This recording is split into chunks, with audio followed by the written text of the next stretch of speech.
Saya tuh juga sering sekali bermasalah Pak ya dengan pendidikan di Indonesia gitu. Menurut saya banyak sekali hal-hal yang bisa dirubah dari pola pendidikan di Indonesia ini. Nah, saya akan bicara itu dengan Bapak nih Pak ya. Tapi kita juga punya bintang tamu, seorang wanita. Dia ini peduli sekali dengan pendidikan. Jadi ikut dengan sebuah konsep Indonesia Mengajar. Ini adalah Putri Indonesia 2008 yang peduli dengan pendidikan. Kita undang saja langsung Sivana Leticia. Apa kabar? Apa kabar? Baik. Oke. Silakan. Pak. Oke, gimana? Ini kita bicara tentang pendidikan nih ya. Anda kan ikut Indonesia Mengajar ya. Kelas inspirasi. Kelas waktu inspirasi, itu betul. Kelas inspirasi. Gimana menurut Sivana sendiri pendidikan di Indonesia itu sudah benar atau belum? Aduh, kalau nanyanya udah benar atau belum, mungkin bukan jawabannya salah atau benar ya. Cuma sistem pendidikan di Indonesia itu menurutku lain sama di luar gitu. Kalau di luar itu anak-anak atau misalnya SMP SMA kita bisa memilih sesuai dengan emang apa yang kita minati dan emang apa yang kita tuju. Menurut saya pelajaran di Indonesia ini terlalu teoritis Pak. Mungkin saya salah gitu, tapi dulu kan ada seingat saya dulu ada menghafal nama gubernur setiap begitu gitu ya. Akhirnya agak melupakan tentang menciptakan pribadi-pribadi yang baik gitu. Gimana kalau menurut Pak Abraham? Ya, memang ada yang keliru ya menurut saya di sistem pendidikan kita. Kita lebih banyak menonjolkan atau mengacu anak didik kita untuk dia pintar secara intelektual. Jadi faktor kognitifnya yang diutamakan. Kita melupakan pendidikan karakter, kepribadian seseorang. Kita bisa lihat dengan sistem UN, ujian nasional. Ujian nasional itu ada standarisasi. Nilai sekian orang baru bisa dikatakan lulus. Nilai sekian orang tidak lulus.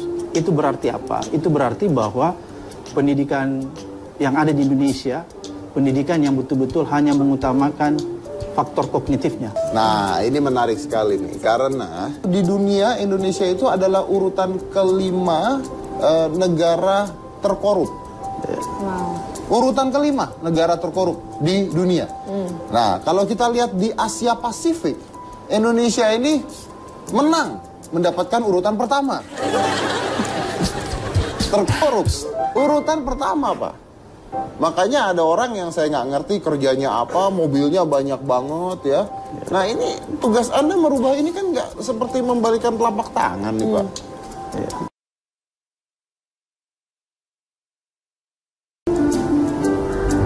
Komite Pemberantasan Korupsi yang diketuai oleh Abraham Samad sangatlah berat.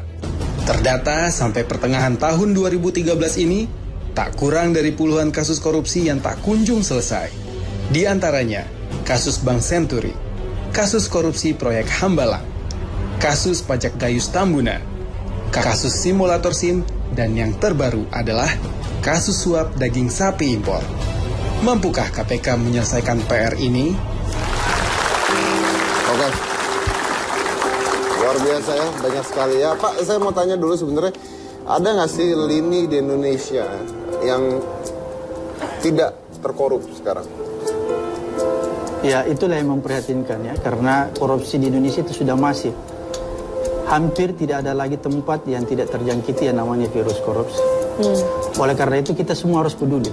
Jadi pemberantasan korupsi tidak hanya harus dipikul oleh KPK, tapi seluruh elemen masyarakat. Saya ingin agar ada penonton bertanya pada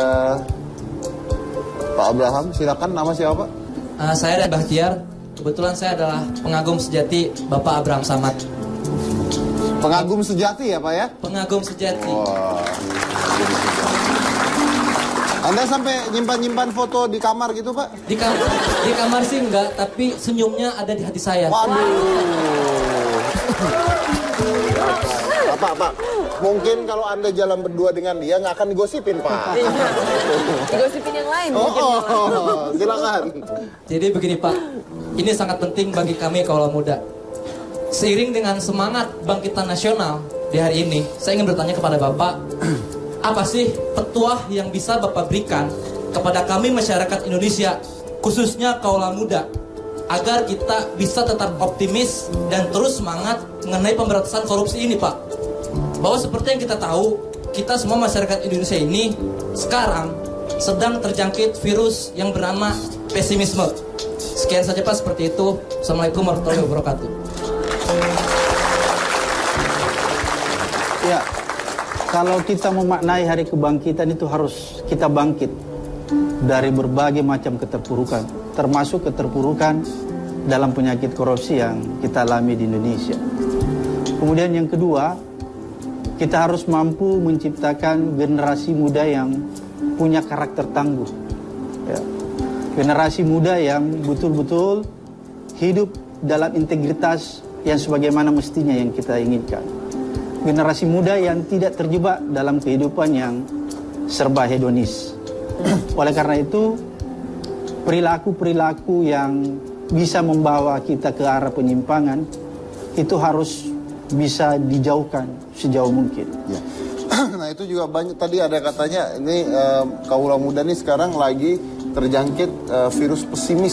Nah gimana nih sebagai putri Indonesia nih, gimana nih kaula muda terjangkit virus pesimis? Gitu. Agak sedih juga dengarnya. Nah itu dia, saya nggak tahu yang terjangkit kaula muda apa dia doang, saya nggak tahu. Kayaknya sih dia doang ya. Dia doang gitu ya. Saya sih optimis gitu. Yang lain pesimis atau optimis? Optimis. Ya udah timpukin aja yang tengah. Loh enggak deh. Enggak. Jadi kalau misalnya balik lagi, kalau misalnya tadi Pak Abraham bilang harus dari bawah karakternya dirubah, nah mindset kita juga harus dirubah gitu. Mindset kita adalah selalu untuk jadi individu yang optimis dan positif gitu. Kalau dari kecil kita udah membiasakan diri, oke lah misalnya kayak kita, Mas udah nggak kecil lagi, udah terlambat gitu ya. Cuma nggak apa-apa, dari sekarang kita membentuk diri kita sebagai pribadi yang selalu melihat segala sesuatunya dari sudut pandang yang positif gitu. Oke, silakan ada lagi. Waduh.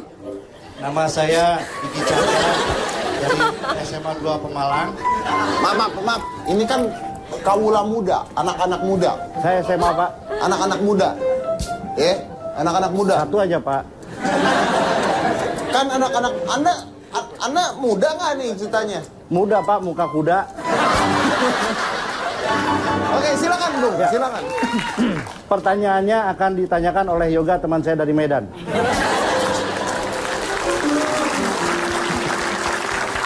Mantan wakil bupati. Mantan? Pak, jangan dibawa-bawa lagi Pak, sakit hati Pak tuh Pak. Silakan, Yoga ya. Langkah-langkah yang tepat untuk memberantas korupsi yang mengacu kepada tindak pidana pencucian uang. Terima kasih. Kenapa KPK sekarang menggunakan undang-undang pencucian uang? Karena kita ingin memberi efek jera kepada para pelaku korupsi. Karena kita melihat selama ini bahwa hukuman yang diberikan bagi para pelaku korupsi yang hanya mengandalkan menggunakan undang-undang tindak pidana korupsi semata itu tidak memberikan efek jera. Terlalu ringan ya? Terlalu ringan. Tapi ketika kita menggunakan undang-undang tindak pidana pencucian uang, maka konsekuensinya di sana ada proses-proses penyitaan harta kekayaan yang dimiliki yang bersangkutan. Jadi ada proses-proses pemiskinan terhadap pelaku korupsi. Oke, terima kasih. Mas, Anda ke depan aja deh Mas. Iya. Pintu keluarnya di situ Pak ya.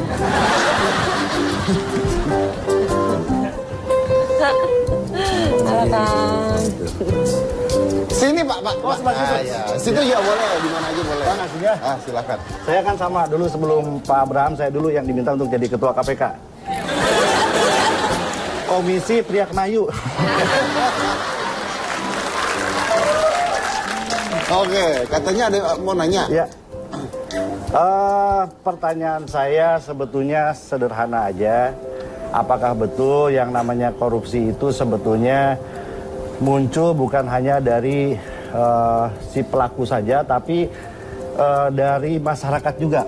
Mungkin nggak betul seperti itu? Karena katanya dengar-dengar seperti itu. Kadang-kadang korupsi bisa menjadi sebuah kewajiban atau kebutuhan itu sendiri ketika masyarakat terlalu banyak tidak memahami tentang beberapa hal tentang kepemimpinan di pemerintahan. Betul nggak Pak? Ya, jadi ada tradisi, ada budaya, ada kebiasaan yang ada dalam masyarakat kita, sikap permisif, sikap skeptis apatis terhadap perilaku korupsi, sehingga kita seolah-olah membenarkan yang namanya tindakan-tindakan korupsi. Setelah yang satu ini saya pingin tahu, nanti saya mau tanya nih ya, berapa sih gaji kepala KPK? Jangan mana-mana, tetap di Hitam Putih.